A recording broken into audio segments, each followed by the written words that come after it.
Animal kingdom. और animal kingdom को हम बेसिकली थोड़े इस टाइप से पढ़ेंगे कि इसमें सबसे पहले जो अपन चीज करेंगे, फर्स्ट तो अपन करेंगे इसके अंदर जो एनसीईआरटी की लाइन है, एनसीईआरटी लाइन्स देखेंगे कि जो लाइन से क्वेश्चन आ जाते हैं।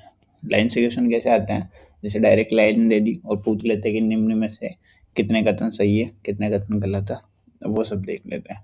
दूसरा टाइप का क्वेश्चन बनता है, इसमें एग्जाम्पल बेस्ड क्वेश्चन बनता है। जैसे कि किसी भी संघ से, किसी भी फिल्म से, किसी भी संघ से अपन को क्या दे दे, कोई करेक्टर दे दे, स्पेसिफिक करेक्टर, और ऑप्शंस में उसके क्या एग्जाम्पल दे दे, तो उसमें से अपन को करेक्ट चॉइस फील करना होता। तीसरा टाइप का क्वेश्चन बनता है वो इसमें से यू बनता है कि तीसरा टाइप का क्वेश्चन ये बनता है कि थर्ड टाइप का क्वेश्चन बनता है इसमें मैच द कॉलम का क्वेश्चन बनता है। टाइप का क्वेश्चन क्या बनता है, मैच द कॉलम। ठीक है, मैच द कॉलम। जैसे कि अपन को डायग्राम देके उनके किसी भी स्पेसिफिक करेक्टर या फिर उसके एग्जाम्पल से मैच करवा सकता हूँ। तो इस टाइप के इसमें क्वेश्चन बनते हैं। बहुत ही सिंपल वे में अपन इसको रिविजन करने जानेंगे। और ये अपना होगा ना, जो ये अपनी होगा वन शॉट लेक्चर होगा, और ये अपना होगा one shot lecture, one shot lecture होगा। लगभग अपन इसको 2 पार्ट में बांट के पढ़ेंगे। पहले अपन पढ़ लेंगे जो संघ पॉरीफेरा से लेके सन हेमिकोडेटा तक पढ़ लेंगे। उसके बाद की अलग चीजें पढ़ेंगे दूसरे अपन पढ़ेंगे लेक्चर में। और ये वन शॉट होने वाला, और ये बेसिकली काम आने वाला है फरवरी से लेके अप्रैल लास्ट तक। और ये किस प्रकार काम आएगा वो मैं आपको ये बता देता हूँ कि जब भी आपको मान लें आपके कल टेस्ट है और आपके 2-3 चैप्टर आ रहे हैं, तो आधा 1 घंटे का शॉर्ट्स में एनसीईआरटी की लाइन टू लाइन जो लाइन्स आपसे अब तक मिस होती आ रही है, जिसको आप मतलब एनसीईआरटी को पढ़ने का तरीका सही नहीं है, वो सब चीज़ें इससे आपकी कवर होने वाली है। तो एवरीवन, अपन स्टार्ट करने जा रहे हैं फर्स्ट चैप्टर एनिमल किंगडम। ठीक है गाइस, तो अपन इसके अंदर देखेंगे एनिमल किंगडम में सबसे पहले देखते हैं अपन लाइनें देखेंगे एनसीईआरटी की इंपॉर्टेंट लाइन। तो लाइन में देखते हैं ये पढ़ने जा रहे हैं प्राणी जगत। ठीक है, अपन इसके अंदर प्राणी जगत पढ़ने जा रहे हैं। ठीक है, प्राणी जगत पढ़ने जा रहे हैं, इसको मैं सही कर लेता हूँ। विड्थ चौड़ाई गहराई 2 कम रखनी है, चौड़ाई फुल रखनी है। ठीक है, तो अपन इसके अंदर प्राणी जगत के अंदर पढ़ने जा रहे हैं। तो एनिमल किंगडम के अंदर अपन सबसे पहले 2 सब टॉपिक्स पढ़ते हैं। सब टॉपिक्स अपने आते हैं कि जो ये प्राणियों का वर्गीकरण का आधार क्या है, बेसिस ऑफ क्लासिफिकेशन, और दूसरा टॉपिक देखेंगे क्लासिफिकेशन ऑफ एनिमल। ठीक है, तो अब अपने चारों ओर देखते हैं कि प्राणियों को भिन्न भिन्न संरचना स्वरूप में पाते हैं। अब तक लगभग 10 लाख से अधिक प्राणियों का वर्णन किया गया। तो यहाँ पे ये लगभग है, इस वर्ड्स को भी नोटिस करना।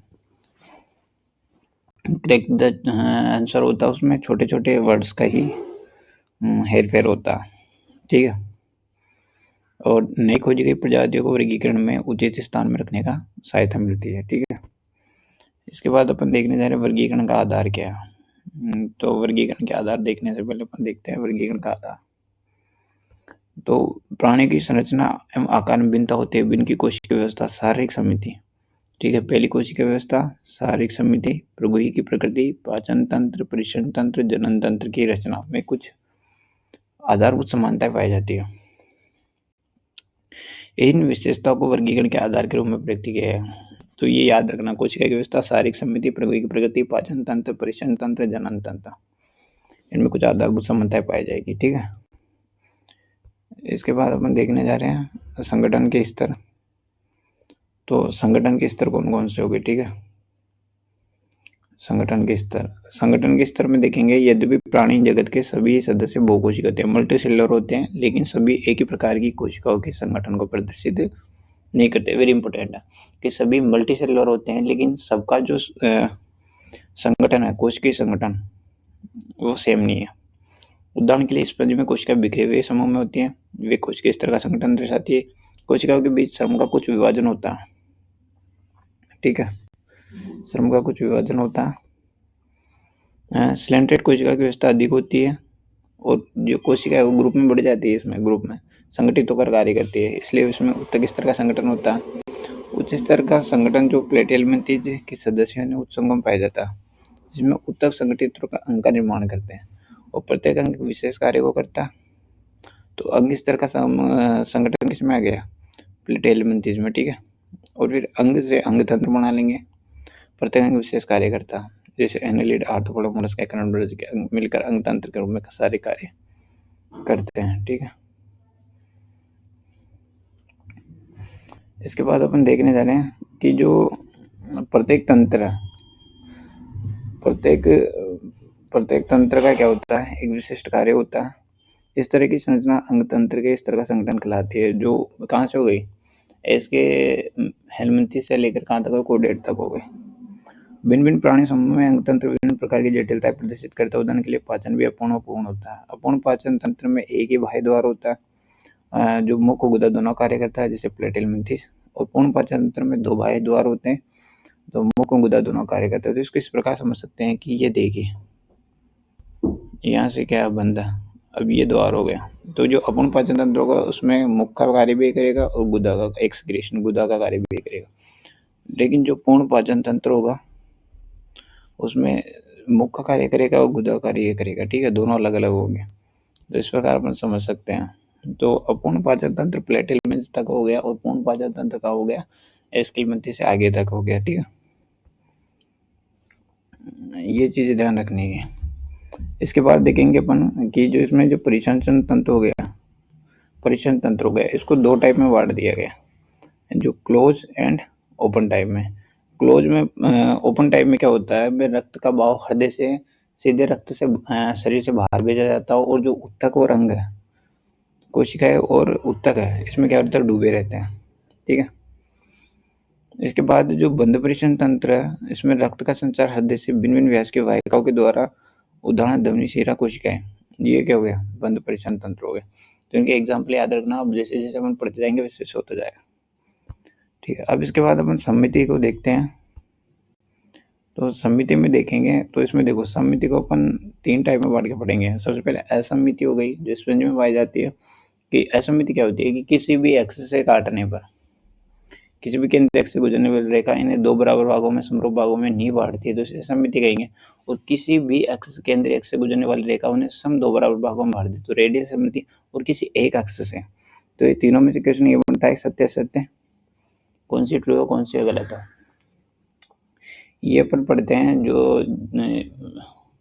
मॉर्फोलॉजी पढ़ते हैं प्लांट की, उसमें अपन पढ़ते हैं सममिति। तो एक चित्र के जरिए देखेंगे अपन। तो देखिए, सबसे पहले बायलेटरल हो गया। बायलेटर में ये एक्स हो गया, ठीक है। इस एक्स से देख लो, इस एक्स से देख लो, इस एक्स से देख लो, किसी भी एक्स से देख लो, किसी भी एक्स से देख लो, बराबर दो भागों में बांट देगी, ठीक है। ये तो हो गया रेडियल सममिति। और एक होता है बायलेटरल सममिति।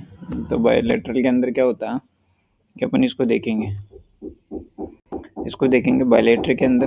तो इसमें से केवल एक ही एक्स से गुजरी है जो इसे दो बराबर भागों में बांटेगी, तो ये बायलेटरल हो गई, किसी भी एक ही केंद्र एक्स से गुजरने वाले का। तो इस प्रकार अपन सममिति असममिति को देख सकते हो और इनके एग्जाम्पल याद रखना। एग्जाम्पल जैसे आगे बढ़ जाएंगे वैसे आ जाएंगे। अब देखो, सबसे पहले देखिए रेडियल सममिति के एग्जाम्पल हो गया सिलेंट्रेट, टिनोफोरा, इकानोडर्मेटा, ठीक है। इकानोडर्मेटा के भी एडल्ट में होता है ये चीज ध्यान रखने की, एडल्ट में, ठीक है। साथ में जो बायलेटरल है वो एनालिड, ऑर्थोपोडा आदि में एक ही एक्स से गुजरने वाली रेखा दो समरूप भागों में बांट देती है, ये पार्श्वसमिति कहलाती है, ठीक है। तो ये याद रखना। और ये किस में आ गई? असममिति स्पंज में होती है, ठीक है, ये स्पंज में ध्यान रखना। तो एग्जाम्पल से क्वेश्चन बनता है इसे, या फिर जो लाइन देते हैं वो देख के पूछ लेते हैं, तो ये चीज ध्यान रखनी है। इसके बाद देखेंगे हम द्विकोर की और त्रिकोर की, डिप्लोब्लास्टिक और ट्रिप्लोब्लास्टिक, ठीक है। तो द्विकोर की त्रिकोर की को समझने का प्रयास करते हैं। देखिए, द्विकोर की और त्रिकोर की में देखिए, द्विकोर की में जो भूमि स्तर है वो दो भागों में बटा होता है, एक्टोडर्म मेसोडर्म में, ठीक है। एक्टोडर्म और मेसोडर्म में बटा होता है। ये बाई त्वचा हो गया एक्टोडर्म, ये मेसोडर्म हो गया, और ये मेसोग्लियल सेल्स होती है इसके अंदर बीच में, ये अवकाश है, ये तो किसका हो गया? मेसोग्लियल सेल्स का हो गया, ठीक है। और अपन इसमें देख रहे हैं जो ट्रिप्लोब्लास्टिक यानी 3 स्तर होंगे, तो ये बाह्यडर्म, एक्टोडर्म, मेसोडर्म, मेसोडर्म आ गया और ये एंडोडर्म आ गया, तो 3 स्तर में बटा होता है। ठीक है, ये ध्यान रखना। इसके बाद इनके एग्जाम्पल ध्यान रखना कि जो ड्यूकोर की है सिलेंट्रेट हो गया, और प्लेट तीनों फोराम इसमें आ जाएगा, और प्लेट एलिमेंथिस से लेके कोडेट तक है ना, वो किस में आ जाएगा, ट्रिप्लोब्लास्टिक में। ठीक है, ये ट्रिप्लोब्लास्टिक में। इसके बाद अपन देखेंगे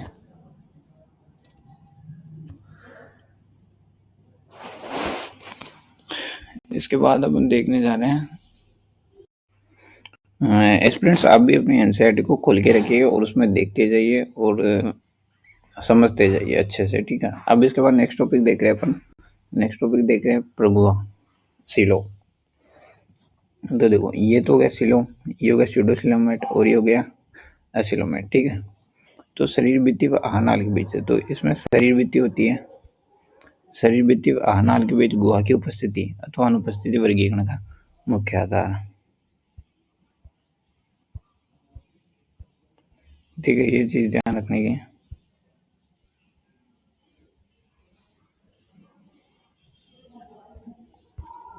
ठीक है, मेसोडर्म मध्य त्वचा से आच्छादित शरीर गुहा को देगुहा कहते हैं। जो मेसोडर्म हो गई, मेसोडर्म मध्य त्वचा से आच्छादित शरीर गुहा को देगुहा कहते हैं, तथा इसमें इससे युक्त प्राणी को प्रगवी प्राणी कहते हैं। जैसे एनालिड से लेकर आर्थ्रोपोडा तक, गायनोडर्मेटा, कोडेट तक आ गए। कुछ प्राणियों में यह गुहा मेसोडर्म से आच्छादित नहीं होती, बल्कि मध्य त्वचा, बाह्य त्वचा, अंत त्वचा के बीच बिखरी होती है। तो ये मेसोडर्म है, ये बाह्य त्वचा, अंत त्वचा के बीच ये कूट गुहिक हो गया। ये देखो, ये जो है ये हो गए मेसोडर्म, ये बिक्री हुई तैलीय ग्रुप होती है। ठीक है, ये हो गया एग्जाम्पल एस्केलमेंथिस का। और उसके बाद देखेंगे अगुइक का। ठीक है, तो अगुइक में क्या होता है, जिन प्राणियों में शरीर गुहा नहीं पाई जाती उन्हें अगुइक कहते हैं। जैसे हो गया प्लेटेलमेंथिस, तो ये अगुइक का एग्जाम्पल हो गया सह वाला। ठीक है, इसके बाद सेगमेंटेशन देखेंगे खंडीभवन। तो सेगमेंटेशन खंडीभवन किन किन पाया जाता है, तो सबसे पहले तो याद रखना है एनेलिडा। ठीक है, ए एंड सी। ठीक है, आर्थ्रोपोडा एंड कोडेट में पाया जाएगा खंडीभवन। कुछ प्राणियों में शरीर बाह्य आंतरिक दोनों और श्रेणीबद्ध खंडों में विभाजित रहता है, जिसमें कुछ एक अंगों की क्रमिक पुनरावृत्ति होती है। जैसे आपने देखा होगा, अभी बताऊंगा मैं, नीचे डायग्राम बताता हूँ एक बार। एनालिड में चलेंगे तब देखेंगे। ठीक है, एनालिड में देखेंगे। चलो, तो ये में इस खंडीभवन कहते हैं। उदाहरण के केंचुओं में शरीर का विखंडी खंडीभवन, एक एक खंड जोड़ कर क्या बनाते हैं, खंडीभवन से सेगमेंटेशन हो जाता है और पूरा शरीर बनता है। इसके बाद अपन देखने जा रहे हैं फ्रस्ट्राजू। तो ये जो फ्रस्ट्राजू है, नोटोकॉर्ड जिसे बोलते हैं, मध्य त्वचा से उत्पन्न होता है। सबसे पहले मेसोडर्मल होता है, और जो भ्रूणी प्रयोजन विकास के समय पृष्ठ सतह में, डोर्सल सतह में बनती है। ठीक है, अदर वेंट्रल सतह में डोर्सल सतह बनता है। पृष्ठरज्जु प्राणी को रज्जु की कोडेट कहते हैं, और पृष्ठरज्जु रहित प्राणी को रज्जु की कोडेट, नॉन कोडेट कहते हैं। ठीक है, ये जो पृष्ठरज्जु नोटोकॉर्ड जिसमें पाया जाएगा उसे कोडेट कहेंगे, जिसमें नहीं होगा उसे नॉन कोडेट कहते हैं। ठीक है, अब देखिए प्राणियों का वर्गीकरण। ठीक है, ये देखते हैं।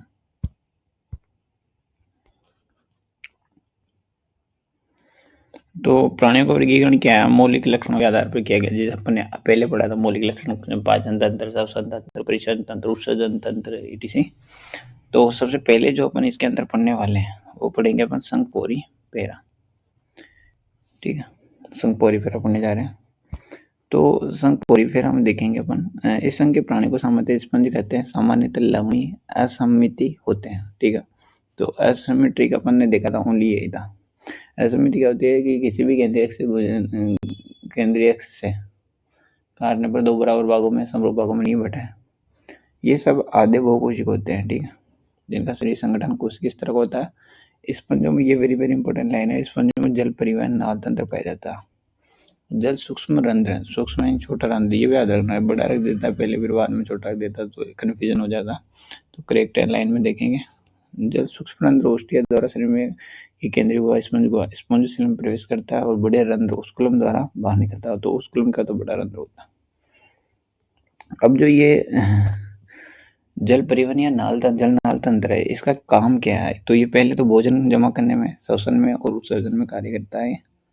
भोजन जमा करने, श्वसन, उत्सर्जन में कार्य करता है। अपशिष्ट पदार्थों को श्वसन में आ गया, ठीक है, एंड अपशिष्ट पदार्थों को बाहर निकालने में, ठीक है, उत्सर्जन करने में। अब इसके अंदर देखेंगे वेरी वेरी इंपॉर्टेंट लाइन की, इसमें जो कोर्नोसाइट कोलर सेल कोशिका होती है वो स्पंज गुहा तथा जलनाल को स्तरित करती है, ठीक है। कोशिकाओं में पाचन होता है, अंतराकोशिक पाचन होता है, अंतराकोशिक, ठीक है। कंकाल शरीर को आधार प्रदान करता है जो कंटिका और स्पंजी तंतुओं का बना होता है। स्पंज प्राणी में नर और मादा पृथक नहीं होते क्योंकि उभयलिंग आश्रित होते हैं, एक ही में होता है। अंडे तथा शुक्राणु दोनों एक ही द्वारा बनाए जाते हैं। उनमें अलैंगिक जनन विखंडन विधि द्वारा होता है। लैंगिक जनन होता है युग्मकों के बनने के द्वारा। निषेचन आंतरिक हो जाएगा एंड आंतरिक हो जाएगा, निषेचन आंतरिक हो जाएगा यानी शरीर के अंदर बनेगा। परिवर्तन अप्रत्यक्ष होता है जिसमें वयस्क के बिना कृति की लार्वावस्था पाई जाती है।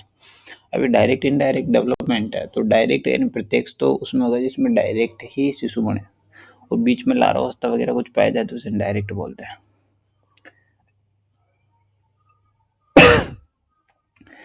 इसके एग्जाम्पल देखेंगे तो इसमें साइफन हो गया, साइकन, साइफा, स्पॉन्जिला, शौचजलीय स्पंज और यूस्पंज या बाथ स्पंज। तो मेज कॉलम में ये जो स्पॉन्जिला और यूस्पंजिया इन दोनों में डायग्राम दे देता है और एग्जाम्पलों में इसका ना होता, तो ये अपना थोड़ा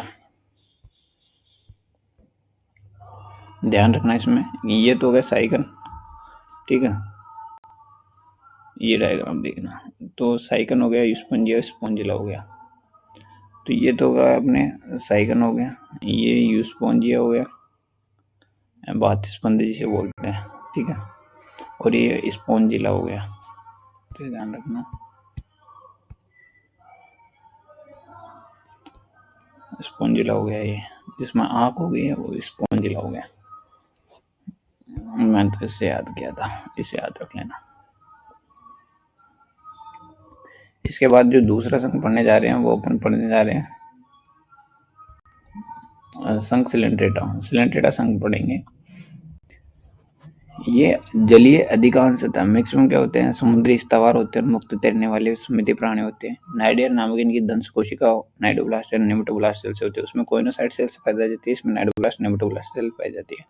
ये कोशिका स्पर्शक तथा शरीर में अन्य स्थानों पर पाई जाती है। दंश कोशिका नाइडोब्लास्ट स्तरक रक्षा शिकार करने का कार्य करती है। तो ये कोइनोसाइट वहाँ यानी नाइडोब्लास्ट सेल से ये क्या करती है, इस तरह का कार्य करती है, रक्षा का कार्य करती है और शिकार को पकड़ने में कार्य करती है, ठीक है।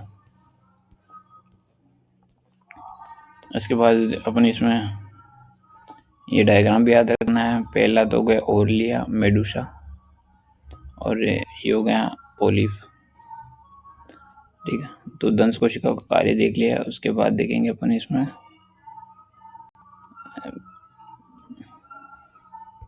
अब जो नाइडीरिया हो गया, नाइडीरियम के उत्तक स्तर का संगठन होता है, ये द्विकोर के होते हैं, डिप्लोब्लास्टिक। इन प्राणियों में केंद्रीय जट, ये बहुत इंपॉर्टेंट लाइन है, बार बार एग्जाम में करेक्ट पूछा जाती है, या फिर करेक्टर देके पूछ लिया जाता है, एग्जाम्पल देके। तो क्या होता है, इन प्राणियों में केंद्रीय जठर सामान्य गुहा होती है, केंद्रीय जठर सामान्य गेस्ट्रोवेस्कुलर गुहा पाई जाती है जो हाइपोस्टोम स्थित मुख द्वारा खुलती है। मुख को क्या बोलते हैं, हाइपोस्टोम। इनमें अंतकोशिक व अंतराकोशिक दोनों प्रकार का पाचन पाया जाएगा। इनके कुछ सदस्यों जैसे प्रवाल कोरम में कैल्शियम कार्बोनेट से बना कंकाल पाया जाता है, वेरी इंपॉर्टेंट लाइन। जो इनके कुछ सदस्य नाम है, प्रवाल कोरल में कैल्शियम कार्बोनेट से बना कंकाल पाया जाता है, CaCO3 कैल्शियम कार्बोनेट, ठीक है, इसका कंकाल होता है। इनका शरीर दो आकार और पोलिप मेडुसा में बनता है। पोलिप स्थावर तथा बेलनाकार होते हैं जैसे हाइड्रा। तो पोलिप का एग्जाम्पल हो गया, पोलिप का एंजाइम क्या हो गया, हाइड्रा। एंड मेडुसा छतरी के आकार का या मुक्त प्लावी होता है। मुक्त प्लावी का मतलब हो गया मुक्त रूप से तैरने वाला सतह पर। इसका एग्जाम्पल हो गया ओरलिया जेलीफिश। वे नाइडिया जिनमें दोनों पोलिप मेडुसा दोनों रूप पाए जाते हैं, उनमें मेटाजेनेसिस होता है, पीडीए का अंतरण होता है जैसे ओबेलिया, ठीक है। तो पोलिप का एग्जाम्पल याद रखना हाइड्रा। और पोलिप कैसा होता है, स्थावर बेलनाकार होता है। उसके बाद मेडुसा का याद रखना है छतरी के आकार का या फिर मुक्त प्लावी होता है। साथ में ओरेलिया जेलीफिश का इसका एग्जाम्पल हो गया, और साथ में जो पीडीए का अंतरण हो गया उसका एग्जाम्पल हो गया ओबेलिया। ओरेलिया तो हो गया मेडुसा का और ओबेलिया हो गया किसका, मेटाजेनेसिस का। पादप क्या है, अलैंगिक जनन द्वारा मेडुसा उत्पन्न करते हैं। तो मैंने तो इसको ऐसे याद कर रखा था PM से, जो पोलिप हो गया, पोलिप वो एसेक्सुअल रिप्रोडक्शन के द्वारा मेडुसा बनाएगा, और इसका उल्टा कर देंगे, मेडुसा सेक्सुअल रिप्रोडक्शन द्वारा क्या बनाता है, पोलिप बनाता है, इसलिए इसे क्या बताया पीडिया अंतरण वगैरह होता रहता है इसमें। साथ में अब इसके जो एग्जाम्पल देखेंगे अपन, इसके एग्जाम्पल में हो गया पाइसेलिया, पुर्तगाली युद्धमानव, एडमसिया समुद्री एनीमोन, पेनेटुला समुद्री पिच, गोर्गोनिया समुद्री व्यंजन, तक्स तथा मेडलिना ब्रेन कोरल हो गया। गाइस अब इसकी ट्रिक देखने जा रहे हैं, एग्जाम्पल याद करने की ट्रिक है पापा जीएमओ और लास्ट में लगा देना एच। हाइड्रा तो तुम्हें सबको याद रहेगा, सिलेंट्रेट में आता। तो पी से हो गया फाइसेलिया हो गया, ए से एडमेसिया हो गया, पी से हो गया पेनेटुला, ए से हो गया ओरेलिया, जी से हो गया गोर्गोनिया, एम से हो गया मैंड्रिना, और ओ से हो गया ओबिलिया, और एच से हो गया हाइड्रा। तो हाइड्रा तो आपको याद है, तो इसकी ट्रिक याद रखना, पापा जीएमओ एच।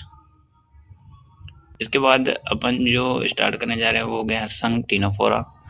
अब टीनोफोरा में क्या है, टीनोफोरा को समुद्री अखरोट, सी वालनट, कंकाल जेली, कोम जेली कहते हैं। कंकदर भी है, ये लाइन भी नेट में आई हुई है। ये समुद्रवासी अरीय समिति हो गया, रेडियल हो गया, डिप्लोब्लास्टिक जीव हो गया, और इसमें टिश्यू लेवल का शरीर संगठन हो गया।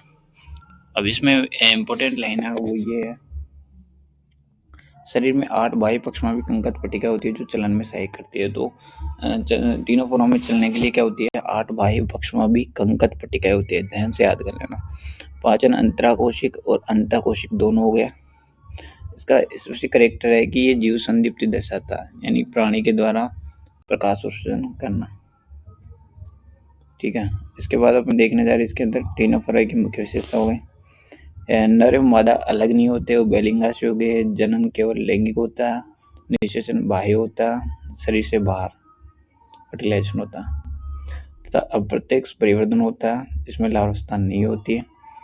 एंड इसका एग्जाम्पल हो गया प्लोरोबेकिया और टीनोप्लाना। ये जो है most of the beautiful animal in the planet, जो ये most of the beautiful planet पर है, most of the beautiful animal है ये फ्लोरब्रेकिया है। और इसका एग्जाम्पल हो गया, इसका स्पेशल केवल लैंगिक जनन पाया जाता है। और जो टीनोफोरा हो गया, ये क्या होते हैं, टीनोफोरा ये कहते हैं समुद्री होते हैं, याद रखना, मैंने पढ़ा था अपन। ये सभी समुद्री वासी होते हैं। ठीक है, इसके बाद अपन पढ़ने जा रहे हैं नेक्स्ट हो गया अपने संघ प्लेटिहेल्मिंथेस। और संघ प्लेटिहेल्मिंथेस के अंदर देखेंगे अपन, संघ प्लेटिहेल्मिंथेस क्या होते हैं, चपटे कर्मी हो गया, पृष्ठाधार रूप से चपटे होते हैं, डोर्सल वेंट्रल, इसलिए इन्हें सामान्यतः चपटे कर्मी कहा जाता है। इस समूह के अधिकांश प्राणी मनुष्य है, ये वेरी इंपॉर्टेंट लाइन है, इस समूह के अधिकांश प्राणी मनुष्य यानी प्राणी में अंतःपरजीवी के रूप में कार्य करते हैं। ठीक है, चपटे कर्मी द्विपार्श्वमिति त्रिकोणीय अप्रगुही होते हैं, ये अप्रगुही का होते हैं।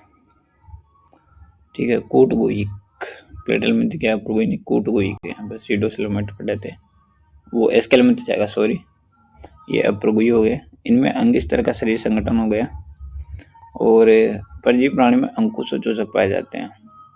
कुछ चपटे कर्मी खाद्य पदार्थों को परपोषी से सीधे अपने शरीर की सतह से अवशोषित कर लेते हैं, ये भी लाइन है, कुछ चपटे कर्मी, याद रखना, यहाँ पे कुछ चपटे कर्मी दे रखा, कुछ चपटे कर्मी खाद्य पदार्थों को शरीर से सीधे अपने शरीर सतह से अवशोषित कर लेते हैं।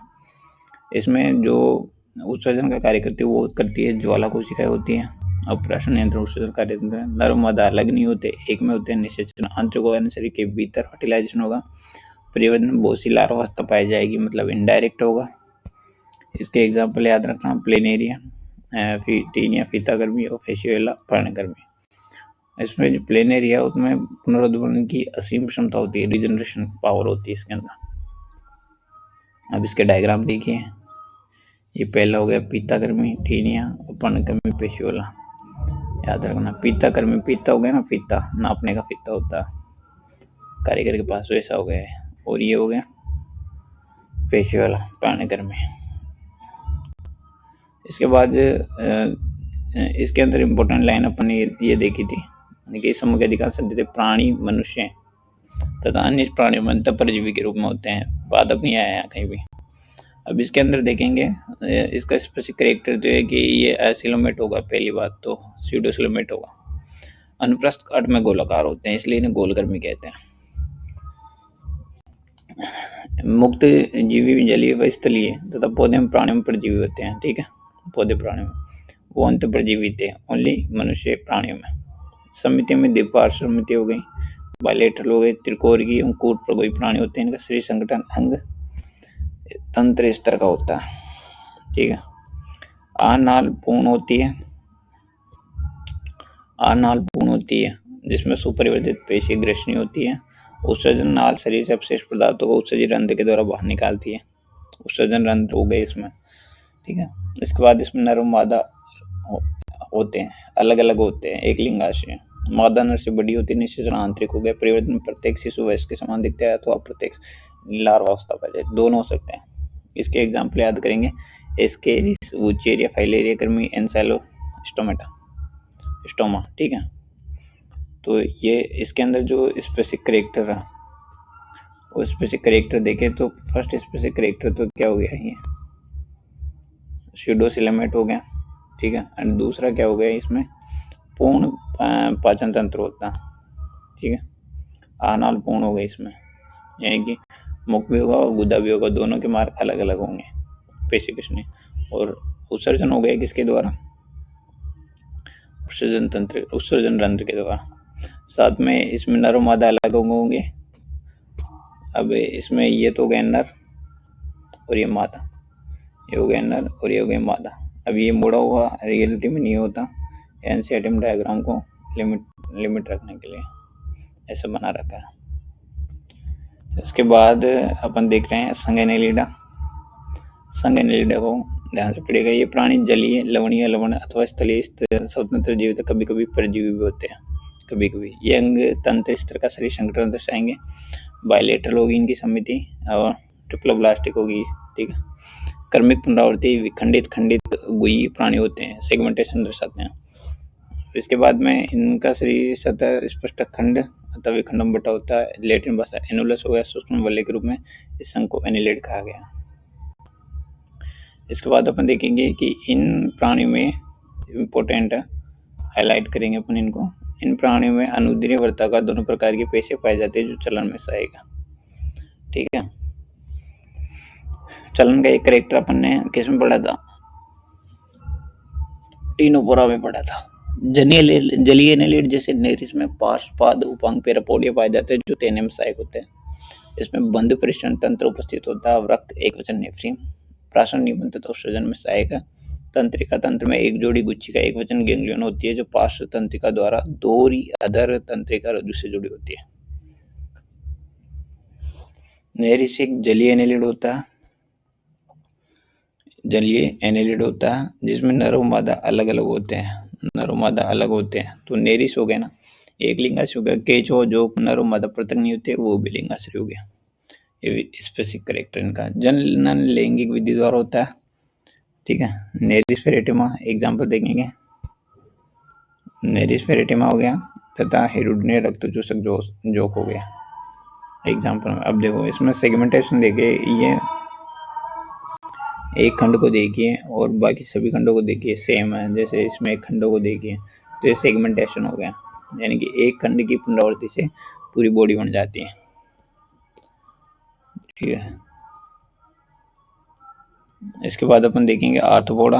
आर्थ्रोपोडा प्राणी जगत का सबसे बड़ा संघ है जिसमें कीट भी सम्मिलित है। लगभग 2/3 जाति पृथ्वी पर आर्थ्रोपोडा की।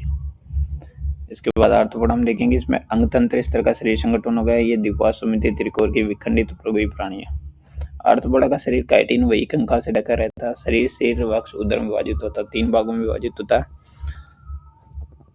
श्वसन कलोम पुस्तकलोम याद रखना, जो श्वसन गया कलोम हो गया, पुस्तकलोम हो गया एंड श्वसनिका के द्वारा हो गया, फुस्त हो गया। तो ये 4 है इसके अंदर श्वसन के लिए। ठीक है, इसमें जो परिषण तंत्र हो गया वो खुला हो गया, परिषण तंत्र खुला हो गया। संवेदन जैसे श्रृंगिकाएं, नेत्र सामान्य तथा संयुक्त हो गया। संतुलन पट्टी स्तोत्रशिष्ट हो गया, संवेदीय का सेंसरी ऑर्गन है। उत्सर्जन मेलपेगियन नलिकाओं के द्वारा हो गया।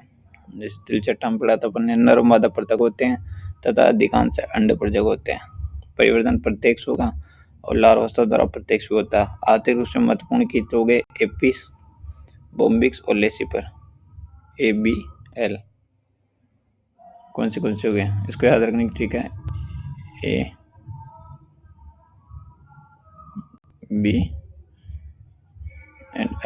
ये याद रखने की ट्रिक है, एपिस, बोम्बिक्स और लेसिपर। इसके बाद में हो गया रोगवाहक कीट हो गए एनाफ्लीज, मेसोदोकोलम में आता है क्वेश्चन। इसके बाद हो गया एनाफ्लीज क्यूलेक्स एडिस, AACC हो गया, एनाफ्लीज एडिस इन क्यूलेक्स। युद्धपड़क टिड्डा, टिड्डी लोकस्टा बोलते हैं, जीवदियास लिमुलस, राजकर्कट किंग क्रैब। इसके बाद अपन देखेंगे संघ मोलस्का, तो मोलस्का के अंदर भी कुछ जगह डिफिकल्टी आती है। दूसरा सबसे बड़ा संघ है, ये प्राणी स्थलीय और जलीय, लवणीय, अलवणीय तथा अंग तंत्र स्तर के संगठन वाले होते हैं। द्विपार्श्वमिति त्रिकोरकीय प्रगई प्राणी है, शरीर कोमल परंतु कैल्शियम के कवच से ढका होता है। वेरी इंपॉर्टेंट लाइन, शरीर कोमल होता है लेकिन कैल्शियम के कवच से ढका होता है। और अपन ने सिलेंट्रेटा में पढ़ा था कि कैल्शियम कार्बोनेट का कंकाल होता है। इनका शरीर अखंडित, जिसमें सिर पेशीपाद एक अंतरंग कंकुद होता है। सिर अखंडित होता है, जिसमें शरीर अखंडित होता है। यहाँ अखंडित लिख के गलत करवा सकता, तो शरीर अखंडित होता, ध्यान से पढ़ना। सिर पेशीपाद एक अंतरंग कंकुद होता है। त्वचा की नरम तथा स्पंजी परत कंकुद के ऊपर पवार बनाती है। कंकुद तथा पवार के बीच स्थान को प्रवार गुहा कहते हैं, जिसमें पंख के समान क्लोम पाए जाते हैं। तो इसमें श्वसन उत्सर्जन का कार्य करता है। पंख के समान जो क्लोम पाए जाते हैं। सिर पर संवेदी स्पर्शक पाए जाते हैं। मुख में भोजन के लिए रेती के समान घिसने वाला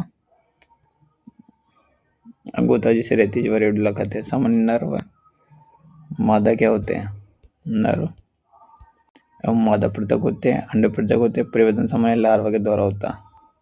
एग्जाम्पल याद रखना, पाइला, पिंकटड्डा, सीपिया, कटलफिश, डोलिको स्क्विड, ऑक्टोपस, बेताल मछली, एप्लाइसिया समुद्री खरगोश, डेंटेलियम रद्धकवचर और कीटोप्लिना काइटिन हो गया। तो एग्जाम्पल भी इम्पोर्टेंट होते ही होते हैं इनके। अब इसकी जो मैंने ट्रिक बना रखी है एग्जाम्पल की, वो ये है। इसकी ट्रिक हो गई PCP एस लोड। P से हो गया पाइला, C से हो गया कीटोप्लाना, P से हो गया फिर पिंकटड्डा, S से हो गया सीफिया, L से हो गया लोलिगो, O से हो गया ऑक्टोपस, A से हो गया एप्लाइसिया, D से हो गया डेंटिलियम। साथ में इनके जो सेब, गोंगा, मुक्ता, सुक्ति, सीविया, कटलफिश, इनमें भी मेसोदोकोलम करवा सकता। तो थोड़ा हार्ड हो जाएगा क्वेश्चन, लेकिन फिर भी एक बार कर लेना। इसके बाद अपन देख रहे हैं संघ इकाइनोडर्मेटा, सूलयुक्त प्राणी। ठीक है, डायग्राम सबके देखते रहना। संघ इकाइनोडर्मेटा सूलयुक्त प्राणी, इस संघ के प्राणी में कैल्शियम युक्त अंतःकंकाल होता है। ठीक है, ये अंतःकंकाल बोल रहा है, कैल्शियम युक्त अंतःकंकाल होता है। इनका नाम इकाइनोडर्मेटा सूलयुक्त होने के कारण रखा गया। ठीक है, साथ में ये याद रखना कि ये सभी समुद्री वासी होते हैं, जैसे टीनोपोरा में पढ़ा था अपन ने। अंगतंत्र स्तर का संगठन होता है। वयस्क इकाइनोडर्मा अरीय रूप से समित होते हैं, और जबकि लार्वा द्विपार्श्व रूप से। ये वेरी वेरी इंपॉर्टेंट कैरेक्टर इसका। त्रिकोर के हो गए, प्रगोई प्राणियों के पाचन तंत्र पूर्ण होता है। सामान्य मुख अधर तल पर, याद रखना, सामान्य मुख क्या हो गया, अधर तल पर, मलद्वार पृष्ठ तल पर हो गया। साथ ही साथ इसमें ये भी याद रखना है कि जल संवहन तंत्र पाया जाता है इसमें होता है जल संवहन तंत्र। इस संघ की विशेषता जल संवहन तंत्र। वहां अपन ने पोरिफेरा में जल नाल तंत्र पढ़ा था। ये चलन गमन, भोजन को पकड़ने में, श्वसन में सहायक होता है। और वहां पे अपन ने जल नाल तंत्र पढ़ा था, वो कई में संबंध, भोजन को पकड़ने में, श्वसन में और उत्सर्जन में। ये चलन में एक्स्ट्रा गया। उत्सर्जन, स्पष्ट उत्सर्जन तंत्र का अभाव होता है। इसमें नर और मादा पृथक होते हैं तथा लैंगिक जनन पाया जाता है। निषेचन सामान्यतः बाह्य होता है। परिवर्धन अप्रत्यक्ष अथवा मुक्त प्लावी लार्वावस्था होती है। उदाहरण देखेंगे इसका, एस्टेरियस, तारामीन, एकाइना, समुद्री अर्चिन, एंटीडोन, समुद्री लिली, कोकरमेरिया, समुद्री करकोट, ओफियूरा, भंगूर तारा। तो इसके एग्जाम्पल हो गए। ठीक है, ABCDE। ठीक है, एस से हो गया एस्टेरियस, ठीक है। बी से हो गया बिट्टल स्टार, ठीक है। तो इसका ट्रिक याद रखेंगे, तो ट्रिक इसके अंदर ये ट्रिक हो गई इसकी, और एग्जाम्पल याद रखेंगे। ए से हो गया एस्टेरियस, बी से हो गया ब्रिटल स्टार, सी से हो गया कुकुरमेरिया, डी से हो गया एंटीडोन, एंटीडोन डी से एंटीडोन, और ई से हो गया echinus, E echinus, E C H I N U S, echinus. तो ये ट्रिक हो गई। इसके बाद जो लास्ट अपन पढ़ने जा रहे हैं, लास्ट संघ पढ़ने जा रहे हैं, वो पढ़ने जा रहे हैं गाइस संघ हेमिकोडेटा। इसके बाद कोडेटा का अलग सेपरेट वीडियो बनाएंगे। इन्हें हेमिकोडेटा पहले कशेरुकी संघ में एक उपसंघ के रूप में रखा गया था, लेकिन अभी से अर्राजुकियों में एक अलग संघ में रखा गया है। हेमिकोडेटा के कोलर क्षेत्र में अल्पविकसित संरचना होती है जिसे स्टोमोकोड कहते हैं, जो पृष्ठरज्जु के समान होती है। इस संघ के प्राणी कृमि के समान तथा समुद्री जीव होते हैं, ठीक है, जिनका संगठन अंग तंत्र इस तरह का होता है। ये सभी द्विपार्श्व रूप से सममित त्रिकोण की प्रभुई प्राणी होते हैं। इनका शरीर बेलनाकार, सूंड तथा कोलर लंबे वक्ष में विभाजित होता है। परिसंचरण तंत्र देखेंगे अपन इसमें, तो इसमें परिसंचरण तंत्र क्लोज प्रकार का हो गया। श्वसन क्लोम द्वारा होता है तथा शुंड ग्रंथि उत्सर्जी अंग है। नर एवं मादा अलग होते हैं, निषेचन बाह्य होता है। परिवेदन लार्वा टोनेरिया लार्वा के द्वारा प्रत्यक्ष होता है। तो ये इम्पोर्टेंट है कि जो इसमें लार्वा अवस्था होती है उसको क्या बोलते हैं, टोनरिया, ठीक है, टोनरिया बोलते हैं। इसके एग्जाम्पल हो गए बेलेनोग्लेसम, सेकोग्लेसम। एग्जाम्पल याद हो जाएगा, डायग्राम याद हो जाएगा। तो डायग्राम शुंड हो गया, कोलर तथा वक्ष आ गया। शुंड ग्रंथि क्या करती है, इसमें उत्सर्जन का कार्य करती है। और लार्वा अवस्था कौन सी होती है, वो होती है टोनेरिया, ठीक है। तो यहाँ तक देखो। अब एक चीज मैं बताता हूँ, जो प्योर मेराइन है वो उसमें कौन कौन से संघ है। वो सबसे पहले टीनाफोरा, फिर उसके बाद इकाइनोडर्मेटा और हेमिकोडेटा, तीन तो हो गए। उसके बाद कोडेट्स में पढ़ेंगे अपन यूरोकोडेटा, सिफिलोकोडेटा एंड कॉन्ड्रिक्टिस, ठीक है। तो ये हुए, ये क्या होते हैं, प्योर मेराइन होते हैं, समुद्रवासी होते हैं सभी, ठीक है। इसको याद रखना। Bye guys, thank you.